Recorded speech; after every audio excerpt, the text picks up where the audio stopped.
दोस्तों, भारत में इमरजेंसी के 50 वर्ष पूरे हो चुके हैं और इसी से जुड़े हुए कई सारे प्रश्न बनते हैं और इस बार 2025 में होने वाले एग्जाम्स में संभावित है कि इमरजेंसी से जुड़े हुए क्वेश्चंस आ सकते हैं। इसलिए दोस्तों, आज 25 जून 2025 को भारत में जो आपातकाल पहले लगा था 25 जून 1975 में, उसको 50 वर्ष पूरे हो चुके हैं आज 25 में। और यह भारतीय लोकतंत्र के इतिहास का एक काला अध्याय माना जाता है और भाजपा ने तो जोरों शोरों से इसका विरोध किया है अभी भी, और उन्होंने काला दिन मनाया है जब नागरिकों के मौलिक अधिकारों को निलंबित कर दिया गया था उस समय पर। और कुछ रोचक फैक्ट परीक्षा की दृष्टि से इंपॉर्टेंट फैक्ट्स दिए गए हैं। आइए शुरू करते हैं। पहला, आपातकाल की घोषणा। दोस्तों, तत्कालीन राष्ट्रपति उस समय के फखरुद्दीन अली अहमद ने प्रधानमंत्री इंदिरा गांधी की सलाह पर 25 जून 1975 को आधी रात को आंतरिक अशांति के आधार पर संविधान के अनुच्छेद 352 के तहत आपातकाल की घोषणा की थी। दोस्तों, दो इंपॉर्टेंट चीज यहाँ पे याद करने की है, बल्कि तीन है। एक तो 25 जून 1975, दूसरा 352 और तीसरा इन लोगों के नाम फखरुद्दीन अली अहमद जो प्रेसिडेंट थे उस टाइम के इंडिया के, और प्रधानमंत्री इंदिरा गांधी। बढ़ते हैं अगले पॉइंट पर। अवधि। दोस्तों, इस इमरजेंसी की अवधि 21 मार्च 1977 तक थी। कब से? 25 जून 1975 से। तो दोस्तों, ये टोटल टाइम बनता है 21 महीने, यानी कि इमरजेंसी 21 महीने तक चली। उसका तात्कालिक कारण क्या था? दोस्तों, आपातकाल की घोषणा का तात्कालिक कारण इलाहाबाद उच्च न्यायालय, इलाहाबाद हाईकोर्ट का फैसला था। उस फैसले में क्या था? 12 जून 1975 को न्यायमूर्ति जगमोहन लाल सिन्हा ने इंदिरा गांधी के रायबरेली से 1971 के लोकसभा चुनाव को भ्रष्टाचार के आरोप में अमान्य घोषित कर दिया था। दोस्तों, इस फैसले ने इंदिरा गांधी के प्रधानमंत्री पद पर बने रहने पर सवाल खड़े कर दिए थे। दोस्तों, इस इमरजेंसी के कालखंड के दौरान प्रमुख नेता जो थे वो भी अरेस्ट हुए थे, जो बाद में प्राइम मिनिस्टर भी बने। कई नेता, जैसे आपातकाल की घोषणा के तुरंत बाद जेपी नारायण, समाजवादी माने जाते हैं। मोरारजी देसाई, जो बाद में प्राइम मिनिस्टर बने just after this emergency, Morarji Desai बने। अटल बिहारी वाजपेयी, जो प्राइम मिनिस्टर बने भाजपा से। लाल कृष्ण आडवाणी, जो भी भाजपा के बहुत बड़े नेता थे। चरण सिंह जी खुद प्राइम मिनिस्टर बन चुके थे एक बार। प्रमुख विपक्षी नेताओं को भी अरेस्ट किया था। दोस्तों, बड़ी बात यह थी कि इमरजेंसी के अंदर प्रेस पर सेंसरशिप भी लागू हुई थी। आपातकाल के दौरान प्रेस पर सख्त सेंसरशिप लागू हुई थी। उस समय कई पत्रकारों को अरेस्ट भी किया था और बिना किसी अधिकारी की अनुमति के समाचार पत्रों में कुछ भी छापना अलाउड नहीं था। दोस्तों, इसी के दौरान मौलिक अधिकारों को भी सस्पेंड कर दिया गया था। आपातकाल के दौरान अनुच्छेद 19 भाषण और अभिव्यक्ति की स्वतंत्रता, सभा करने की स्वतंत्रता आदि जैसे मौलिक अधिकारों को सस्पेंड कर दिया गया था। बंदी प्रत्यक्षीकरण, हैबेस कॉर्पस के अधिकार को भी प्रभावी ढंग से निलंबित कर दिया था, जिससे लोगों को बिना किसी आरोप के अरेस्ट किया जा सकता था और उन्हें अदालत में पेश नहीं किया जा सकता था, डायरेक्ट उनको अरेस्ट कर लिया जाता था।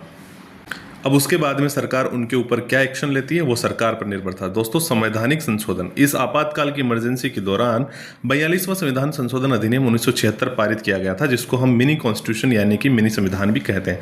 दोस्तों, इसने प्रस्तावना में समाजवादी, धर्मनिरपेक्ष और अखंडता जैसे शब्द जोड़े। दोस्तों, किसमें?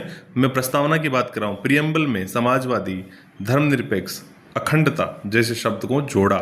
यहाँ से हमारा देश धर्मनिरपेक्ष यानी सेक्युलर कंट्री बनता है।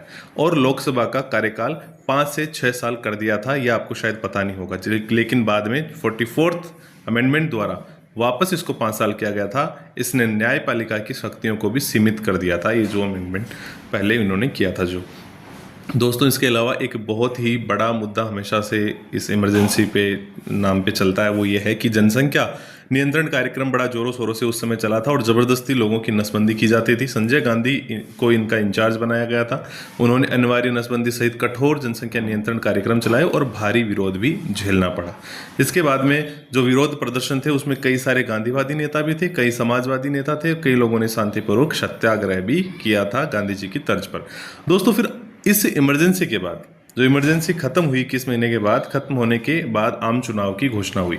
आपातकाल के बाद इंदिरा गांधी ने 1977 में आम चुनाव कराने का फैसला किया। जनता पार्टी के बैनर के तले एकजुट हुए विपक्षी दलों ने चुनाव में कांग्रेस को करारी शिकस्त दी। मोरारजी देसाई, जिनका मैंने नाम लिया था, ये खुद अरेस्ट हुए थे उस टाइम पे, लेकिन भारत के पहले गैर कांग्रेसी प्राइम मिनिस्टर बने। दोस्तों, ये इमरजेंसी का जो काला अध्याय था, इसको यहीं पर शिकस्त मिल गई तुरंत बाद जो इलेक्शन हुआ उसी में।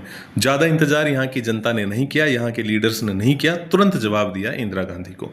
दोस्तों, उसके बाद में शाह आयोग बनाया जाता है। आपातकाल के बाद मोरारजी देसाई की जब सरकार बनती है तो न्यायमूर्ति जो जज साहब थे JC शाह, उनकी अध्यक्षता में एक जांच आयोग का गठन किया जिसने आपातकाल के दौरान हुए अत्याचारों और उल्लंघनों की जांच की। भारतीय इतिहास में एक महत्वपूर्ण मोड़ थी यह घटना, जिसने लोकतंत्र के महत्व, मौलिक अधिकारों की सुरक्षा की आवश्यकता पर जोर दिया। दोस्तों, ये घटना जो थी वो बहुत ही क्रूअल, लोग इसको मानते हैं कि बहुत ही गहरा आघात कई लोगों को पहुंचाया था और लोकतंत्र को कमजोर करने का इसने काम किया था। तो दोस्तों, ये सारा जो डिस्कशन था वो हमने किया। इसमें कई सारे इंपॉर्टेंट क्वेश्चंस बनते हैं जिसमें हम रिवाइज कर लेते हैं कि राष्ट्रपति कौन थे। एक तो ये इंपॉर्टेंट बात बनती है, दरअसल हम भूल जाते हैं, तो वो थे फखरुद्दीन अली अहमद। फिर उसके बाद में 25 जून 1975 को ये लागू हुआ था। 352 अनुच्छेद के तहत प्रेसिडेंट ने लागू किया। किसकी सलाह पर? प्राइम मिनिस्टर इंदिरा गांधी की सलाह पर।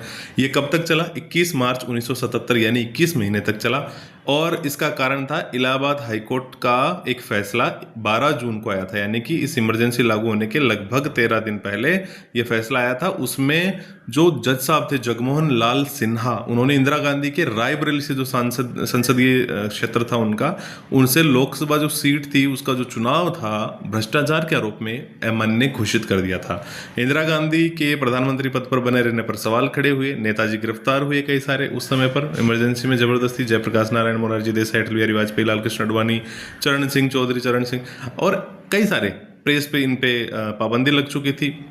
मौलिक अधिकार आर्टिकल 19 को सस्पेंड कर दिया गया था। हैबेस कॉर्पस यानी प्रत्यक्षीकरण के अधिकार को भी निलंबित कर दिया। लोगों को अरेस्ट करते कोर्ट में जाने की जरूरत ही नहीं समझी। सबसे बड़ा जो बदलाव हुआ वो ये था, संवैधानिक संशोधन हुआ 42वां 1976 में, और इसमें समाजवादी, धर्मनिरपेक्ष और अखंडता जैसे शब्द जोड़े, इसलिए देश सेकुलर बना। उसके बाद से 44वें संविधान संशोधन के द्वारा बाद में इनको पहले 5 से 6 साल किया संसद का कार्यकाल, लोकसभा का, और फिर उसके बाद में इसको वापस हटाया गया। और जनसंख्या नियंत्रण कार्यक्रम संजय गांधी के नेतृत्व में चला। जबरदस्ती नसबंदी कराई जाती थी, लेकिन लोगों का विरोध भी होता, और विरोध प्रदर्शन जो हुआ उसमें कई अलग अलग प्रकार के लोगों ने विरोध प्रदर्शन किया। आम चुनाव 1977 में हुए। जस्ट बाद में आम चुनाव के अंदर मोरारजी देसाई की सरकार बनी और पहली गैर कांग्रेसी सरकार थी। इंदिरा गांधी को करारा जवाब मिला यहाँ की भारत की जनता और नेताओं के जरिए, जो विपक्ष था उसके जरिए। शाह आयोग का गठन हुआ। मोरारजी देसाई की सरकार ने इसकी जांच की कि इमरजेंसी में अत्याचार, उल्लंघन हुए उनके बारे में।